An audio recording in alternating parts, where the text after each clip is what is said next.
Hello everyone, good evening champions. आपका हमारे channel पे स्वागत है। चैनल का नाम रहेगा मैथ विद मोनू मास्टर भाई। इस वीडियो के अंदर हम एसएससी से रिलेटेड प्रीवियस ईयर के पेपर करेंगे भाई, 2023 के।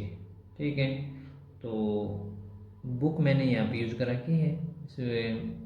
ठीक है, SSC CAT exam first shift first paper और डेट 5/11/2022 में। ठीक है, अगर आप इसको जूम करके देखना चाहो तो जूम करके देख लो। ठीक है, तो इसमें क्या रहेगी, डेट 5/11/2022 एसएससी सीईटी एग्ज़ाम। तो ये फर्स्ट शिफ्ट में फर्स्ट पेपर था।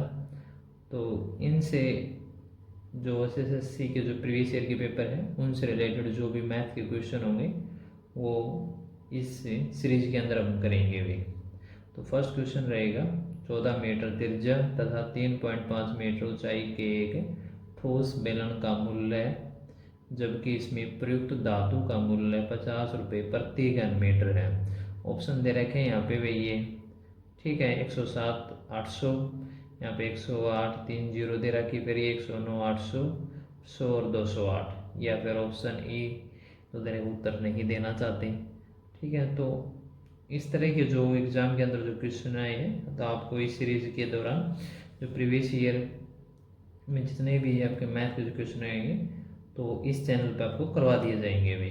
ठीक है, तो ये क्वेश्चन देखो भाई, बोर्ड पे इसके स्टेटमेंट नोट है, तो बोर्ड पे देखो भाई। देखो भाई, तो इसमें क्या दे रखा है।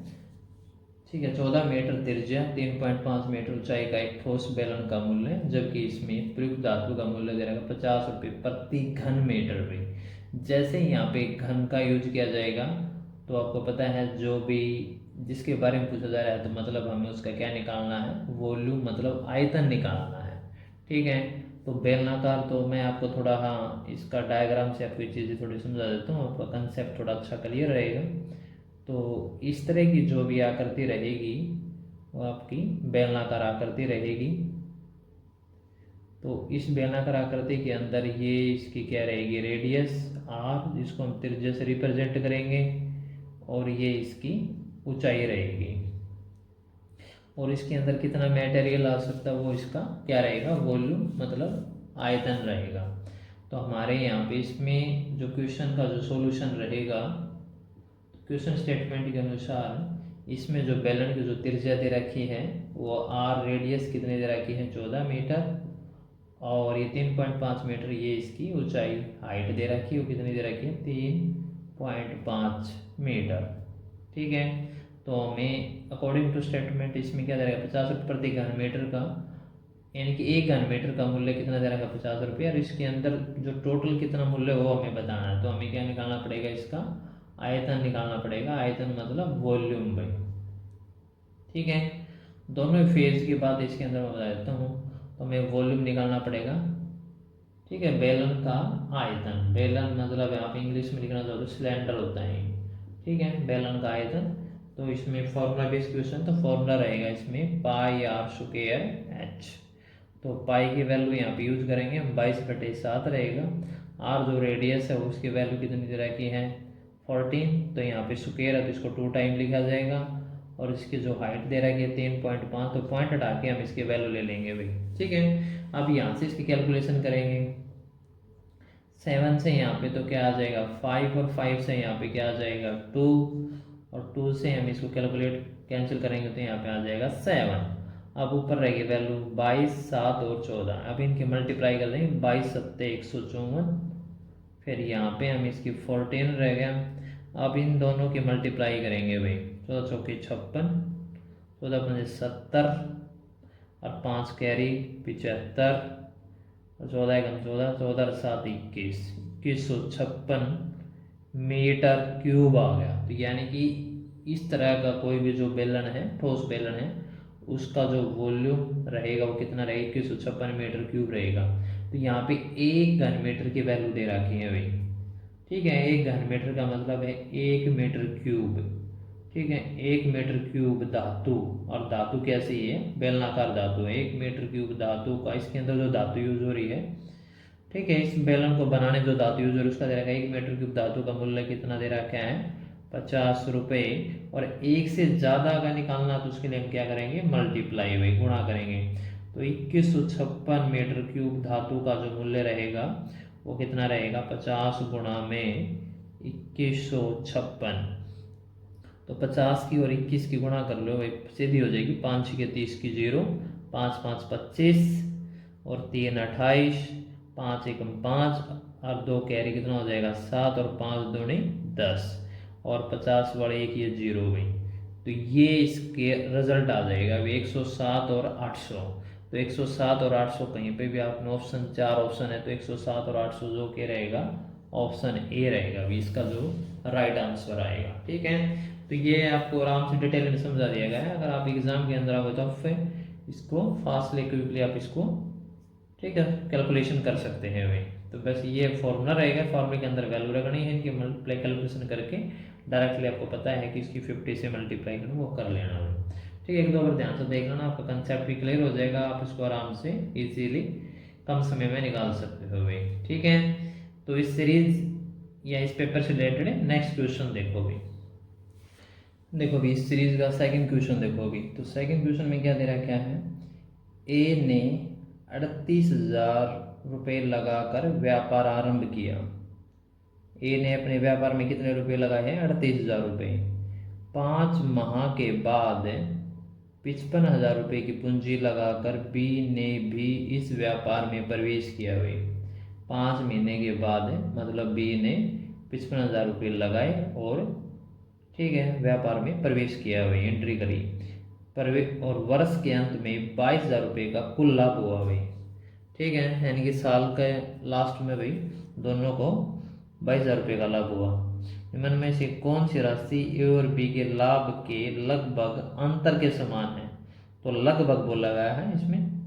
ठीक है। तो पॉइंट वगैरह इसमें दे नहीं रहेगा, अप्रोक्सीमेटली आंसर आएगा। तो ये ऑप्शन दे रखे है भाई 1192 रुपये 1857 1928 1007 रुपये या फिर उत्तर नहीं देना चाहते हुए। ठीक है। तो ये स्टेटमेंट रहेगी और स्टेटमेंट के अकॉर्डिंग आपको बोर्ड पे इक्वेशन समझा दिया जाएगा भाई। ठीक है। बोर्ड पे देखो भाई। देखो भाई सेकंड क्वेश्चन इस सीरीज का। तो स्टेटमेंट बोर्ड पे नोट है ए ने 38,000 रुपये लगाकर व्यापार आरंभ किया भाई। 5 माह के बाद 55,000 रुपये की पूंजी लगाकर बी ने भी इस व्यापार में प्रवेश किया। वर्ष के अंत में 22,000 रुपये का कुल लाभ हुआ। निम्न में से कौन सी राशि ए और बी के लाभ के लगभग अंतर के समान है भाई।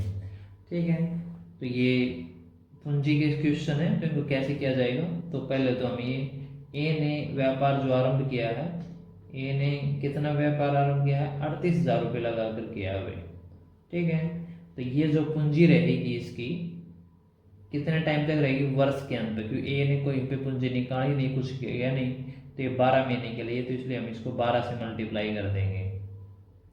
ठीक है। इसी के बाद बी ने 5 माह के बाद 55,000 रुपये की पूंजी लगाई भी 5 महीने के बाद लगाई, मतलब उसकी जो पूंजी रही वो व्यापार में 7 महीने के लिए रही हुई, क्योंकि 12 महीने का ना कुल जो लाभ हुआ वो वर्ष के अंत में हुआ, मतलब 1 साल के अंत में।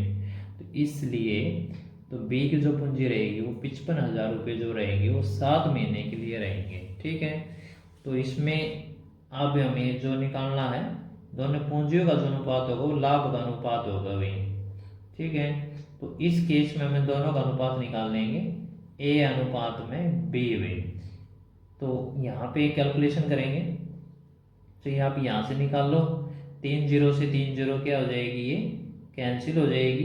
तो यहाँ पे जो वैल्यू रहेगी वो 38 की और 12 की हम मल्टीप्लाई कर लेंगे और अनुपात में 55 की और 7 की, क्योंकि आगे फर्दर ये कोई भी वैल्यू कैंसिल नहीं हो रही भाई। तो 38 की और 12 की पहले मल्टीप्लाई करेंगे तो 12 × 96। ठीक है। और 12 × 36 और 9 कितने हो जाएंगे 45। ठीक है। इसी तरह 55 के 7 से मल्टीप्लाई करेंगे तो 385 आएगा भाई। अच्छा, इसमें जो इनका पूंजियों का अनुपात होगा वही क्या होगा लाभ का अनुपात होगा भाई। तो कुल जो लाभ दे रखा है वो 22,000 रुपये दे रखे हैं। ठीक है। तो हम इसकी टोटल वैल्यू निकाल लेंगे, कुल जो लाभ के बराबर ये वैल्यू हो जाएगी तो 456 प्लस में कितना रहेगा 385। इसकी जो वैल्यू आएगी 5 6 11, 8 5 13 और 1 14, 4 3 7 और 1 8, तो 841। ठीक है, तो कुल जो अनुपात की जो यूनिट जो वैल्यू आ गई 841 आ गई। तो कुल लाभ कितना दे रहा है, क्या 22,000 रुपये। तो ये जो वैल्यू होगी, ठीक है, ये 22,000, ठीक है, जो लाभ उसको डिवाइड करेगी वही है। मीन्स कि इस यूनिट की जो वैल्यू रहेगी 841, जो की जो यूनिट वैल्यू रहेगी वो कितनी रहेगी 22,000 रुपये रहेगी। ठीक है, क्योंकि ये कुल जो पूंजी का अनुपात होगा लाभ का अनुपात होगा। यहाँ से हम एक यूनिट की वैल्यू निकाल लेंगे। ठीक है, तो एक यूनिट की वैल्यू वो क्या रहेगी 22,000 और डिवाइड में कितना आएगा 841 भाई। यहाँ तक समझ में आ गया। ठीक है, अब जो हमें पूछ क्या रहा है कि निम्न में कौन सी राशि ए और बी के लाभ के लगभग अंतर के समान रहेगी, तो यही इनका पूंजी का अनुपात लाभ का अंतर सेम रहेगा भाई। अब इनका अंतर निकाल लेंगे। 6 में से 5 गया 1, और 45 में से 38 गया, या 15 में से 8 गया 7, तो इनमें जो लाभ का अंतर रहेगा वो 71 पॉइंट का रहेगा। तो एक यूनिट की वैल्यू ये है, तो यहाँ से हमें 71 यूनिट की वैल्यू निकालनी है, क्योंकि 841 से कंप्लीट नहीं कट रहा, इसलिए हमने इसको काटा भी नहीं। तो 22,000 और बटे में कितना 841 और गुणा में क्या हो जाएगा 71 भाई। ठीक है, तो इसकी हम मल्टीप्लाई करेंगे, तो कैलकुलेशन करने के बाद इसकी जो वैल्यू आएगी यहाँ से कैलकुलेशन करने के बाद, तो 22 एकम 22, 22 सत्ते 154 और 2 कैरी कितना हो जाएगा अभी 156 और 3 जीरो ये। ठीक है, और डिवाइड में कितना रहेगा 841। तो यहाँ से हमें इसको प्रॉपर वैल्यू निकालने के लिए इसको डिवाइड करना पड़ेगा भाई। ठीक है, तो 841 से हम इसको डिवाइड करेंगे, तो ये पहले तो एक बचाएगा भाई 841 एकम 841, फिर इसके बाद ठीक है 2 में से 1 गया, 6 में 4 गया 2, 15 में से 8 गया 7, फिर ऊपर से 0 उतार लेंगे भाई।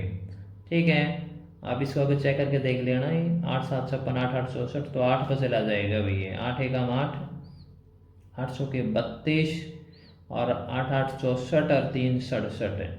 फिर इसके बाद 10 में से 8 गया 2, यहाँ पे भी 10 में से 2 गया 8, और यहाँ पे भाई 11 में से 7 गया 4। ठीक है, 482, 1 जीरो उतार लेंगे भाई। आप कितना 8 पंजे 40, 8 सी 48, 6 पे ज़्यादा हो जाएगा, फिर ये कैरी वगैरह लग के तो 5 पे चला जाएगा भाई ये। तो 5 एकम 5 और 8 पंजे 40 की 5 के 20 की 0। ठीक है, और 5 अट्ठे 40 और 2 42 भाई, तो ये वैल्यू आ जाएगी। फिर इसके बाद 10 में से 5 गया 5, और यहाँ पे 1 का 1 आ जाएगा, और 8 में से 2 गया 6, तो 1 जीरो रही फाइनल भाई, ये वैल्यू आ जाएगी। तो अब ये चला जाएगा 8 7 56, तो 8 पर चला जाएगा ये। ठीक है, तो अपनी जो वैल्यू आ जाएगी, पॉइंट में जाने की जरूरत नहीं है, 1857 वैल्यू भाई, जो कि ऑप्शन बी रहेगा। अच्छा, ये तो हमने आपको कंप्लीट समझा दिया। अगर आपको पता है कैलकुलेशन, अगर हम एग्जाम के अंदर कर रहे हैं, आपको पता है 18 कहीं पे मिलेगा और 18 कहीं पे भी ऑप्शन में नहीं है, तो मैं आगे इसको कंप्लीट डिवाइड करने की आवश्यकता नहीं रहेगी। तो 18 आते ही हम ऑप्शन बी में पहुंच जाएंगे भाई। ठीक है, बस इसका निकालने का प्रोसेस यही रहेगा, ध्यान रख लेना। पहले देखो, ए ने जो पूंजी लगाई है वो 12 महीने के लिए लगाई है, कहीं पे उसने निकाली नहीं, कहीं पे कुछ नहीं किया। बी ने जो पूंजी लगाई 5 महीने के बाद लगाई, इसलिए उसको उसकी जो पूंजी रही है वो साल में से सिर्फ 7 महीने ही रही है। ठीक है, ये जो पूंजी का अनुपात होगा यही क्या होगा लाभ का अनुपात होगा। कुल लाभ कितना हुआ इसे 22,000 रुपये, इसलिए दोनों यूनिट को जोड़ के हमने 22,000 के बराबर ले लिए, यहाँ से एक यूनिट की वैल्यू निकाल ली। ठीक है, अब इसमें पूछा गया कि निम्न में कौन सी राशि और बी के लगभग अंतर के समान, तो इसलिए हमें इनके लाभ का अंतर निकाले, और लाभ का अंतर की यूनिट वैल्यू कितनी है 71। तो 71 की एक यूनिट की वैल्यू ये 71 की निकालेंगे, तो 71 से क्या कर देंगे मल्टीप्लाई।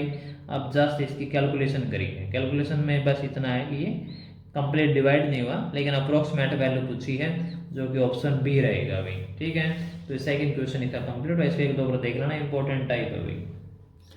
देखो भाई, थर्ड क्वेश्चन देखो। थर्ड क्वेश्चन में क्या दे रखा है, यदि एक वस्तु 20% लाभ पर बेची गई तो निम्न में से कौन सा एक इसके क्रय मूल्य और विक्रय मूल्य के अनुपात होगा भाई। यदि एक वस्तु 20% लाभ पर बेची गई है तो निम्न में से कौन सा एक इसके क्रय मूल्य और विक्रय मूल्य में अनुपात होगा। नीचे अनुपात दे रखा है 5:6, 6:5, 11:5, 5:11, या फिर ऑप्शन ही इसमें उत्तर नहीं देना चाहते भाई। ठीक है, तो ये थर्ड क्वेश्चन रहेगा। ठीक है, स्टेटमेंट को एक दो बार ध्यान से देख लेना भाई, बोर्ड पे देखो भाई। देखो भाई थर्ड क्वेश्चन देखो इस सीरीज का, यदि एक वस्तु 20% लाभ पर बेची गई भाई, तो 20% लाभ पर बेची गई तो निम्न में से कौन सा एक इसके क्रय मूल्य और विक्रय मूल्य के अनुपात होगा भाई। अच्छा, कितने परसेंट लाभ पे बेची गई भाई, इसका जो सोल्यूशन देखो भाई, इसमें जो लाभ जो दे रखा है वो कितना दे रखा है, 20% लाभ पर बेची गई। तो हमें ये क्रय मूल्य और विक्रय मूल्य का अनुपात बताना है। तो मान लेते हैं इसका मान है क्रय मूल्य मतलब खरीदना भाई, तो क्रय मूल्य हमने मान लिया वो कितना हो गया भाई, 100 रुपये मान लिया हमने। तो आपको पता है विक्रय मूल्य क्या होगा भाई, 20% लाभ पे बेची गई है, चीज 100 में खरीदी तो इसका मतलब वो कितना बेची गई है, 20 रुपये और ज़्यादा में, तो 20 रुपये इसके अंदर हम ऐड कर देंगे, तो यानी कि 120 रुपये में वो बेची गई है भाई। ठीक है, निकालना हमें क्रय मूल्य और विक्रय मूल्य का क्या निकालना है, अनुपात निकालना है इनका। तो अनुपात में बस ध्यान रखना जो नाम पहले बोला जाता है वो पहले लिखा जाता है, इसमें क्रय मूल्य पहले बोला गया है। अनुपात में हम क्या लिखेंगे, पहले क्रय मूल्य, ठीक है, अनुपात का ये साइन रहेगा, फिर क्या रहेगा, विक्रय मूल्य। अगर आपने गलती से विक्रय मूल्य पहले लिख क्रय मूल्य बाद तो आपका क्वेश्चन ही गलत हो जाएगा भाई। तो क्रय मूल्य की वैल्यू कितनी है, 100 रुपये, और विक्रय मूल्य की वैल्यू कितनी है, 120। अब इसके अनुपात वैल्यू निकालेंगे तो 20 के टेबल में कैंसिल हो जाएगा, 20×5 100, 20×6 120, तो ये आंसर आ जाएगा 5:6। 5:6 करोगे तो ऑप्शन ए इसका क्या रहेगा, राइट आंसर रहेगा भाई। तो इसमें 6:5 भी दे रखा है, अगर आपने गलती से पहले अगर 120 ले लिया 100 बाद में लोगे तो फिर ऑप्शन बी में जाओगे, लेकिन पूछा है क्रय मूल्य और विक्रय मूल्य का अनुपात, अगर विक्रय मूल्य और क्रय मूल्य का पूछेंगे तो फिर ऑप्शन बी रहेगा भाई। ठीक है, तो ध्यान से कर लेना इसमें। हाँ, इसमें लाभ बोल रखा है तो सीधी बात है विक्रय मूल्य तो ज्यादा होना ही है, क्रय मूल्य कम रहेगा, तो इसका ऑप्शन बी और सी ये तो हो ही नहीं सकती, क्योंकि पहले क्या है क्रय मूल्य, तो क्रय मूल्य लाभ में क्रय मूल्य क्या रहेगा, कम रहेगा, तो कम कहाँ पे है, ऑप्शन ए में और ऑप्शन डी में है। तो ऑप्शन बी और सी तो कभी नहीं हो सकते, क्योंकि लाभ तभी रहेगा जब क्रय मूल्य कम होगा विक्रय मूल्य ज्यादा, यानी कम में खरीदेंगे ज्यादा हम बेचेंगे, उसी केस में हमें प्रॉफिट होगा या लाभ होगा। तो बी और सी तो नहीं हो सकते थे, ठीक है, इसलिए ए और डी हो सकते थे, लेकिन हमने प्रोसेस पहले निकाल रखे हैं, तो ऑप्शन ए इसका क्या आ जाएगा, राइट आंसर आ जाएगा भाई। ओके, ठीक है, तो थर्ड क्वेश्चन आपका कंप्लीट हो गया भाई। फोर्थ क्वेश्चन देखो भाई, एक प्लॉट को 18,700 रुपये में बेचने पर इसके मालिक को 15% की हानि होती है। ठीक है, एक प्लॉट को अगर 18,700 रुपये में बेचा जाता है तो उसके मालिक को 15% की हानि होती है। 15% लाभ के लिए वह प्लॉट को कितने में बेचे हुए, नीचे ऑप्शन दे रहा है कि 22,500 रुपये, 25,300 रुपये, 25,800 रुपये, 21,000 रुपये, या फिर उत्तर नहीं देना चाहते हुए। ठीक है, तो ये ऑप्शन दे रखे हैं। ठीक है, ओके, तो स्टेटमेंट को एक दो बार ध्यान से पढ़ लेना, आराम से आपको समझ में आ जाएगा, बिल्कुल ट्रिकी क्वेश्चन है भाई ये। ठीक है, बोर्ड पे देखो भाई। देखो भाई फोर्थ क्वेश्चन भाई, एक प्लॉट को 18,700 रुपये में बेचने पर इसके मालिक को 15% की हानि होती है, 15% लाभ के लिए प्लॉट को वह कितने रुपए में बेचे हुए। देखो भाई इस क्वेश्चन की एक शॉर्ट ट्रिक क्या रहेगी भाई, ठीक है, जितना उसको मतलब कमाना है या 15% लाभ उसको चाहिए, वह चीज़ें हम ऊपर ले लेंगे भाई। ठीक है, तो यानी 15% लाभ चाहिए, यानी 100 पे तो चाहिए, यानी कि वो वैल्यू क्या लेंगे, इसकी जो शॉर्ट ट्रिक रहेगी वो वैल्यू हमें ऊपर ले लेंगे 115 भाई। ठीक है, और जो हानि हुई है वह चीज़ें कितना होगी, नीचे आओगी। कहना बस यही ध्यान रखना, जो हमें लाभ चाहिए या जो कुछ चाहिए हमें वो चीज़ें ऊपर आएगी, और इसमें हानि हुई है 15% यानी 100 पे हुई है तो वो कितने की हो जाएगा, 85 आ जाएगा। और जो प्लॉट की जो कितने में बेचा था वो चीज़ की तो हमें यहाँ पे रखना पड़ेगा भाई 18,700 रुपये भाई। अब इसकी कैलकुलेशन करेंगे तो वही रिजल्ट आएगा जो इसने बोल रखा है भाई। ठीक है, 5 से यहाँ पे तो कितना आ जाएगा 17, 5 दूनी 10, 5 दिए 15 और 17 से ये वैल्यू कैंसिल करेंगे, 17 एकम 17, 17 एकम 17 भाई। ठीक है, तो यहाँ से अब 23 की और 11 से गुणा करेंगे, 23 एकम 23, 23 एकम 23 और 2 25 और 2 जीरो भाई, तो ये आ जाएगा 25,300 रुपये भाई।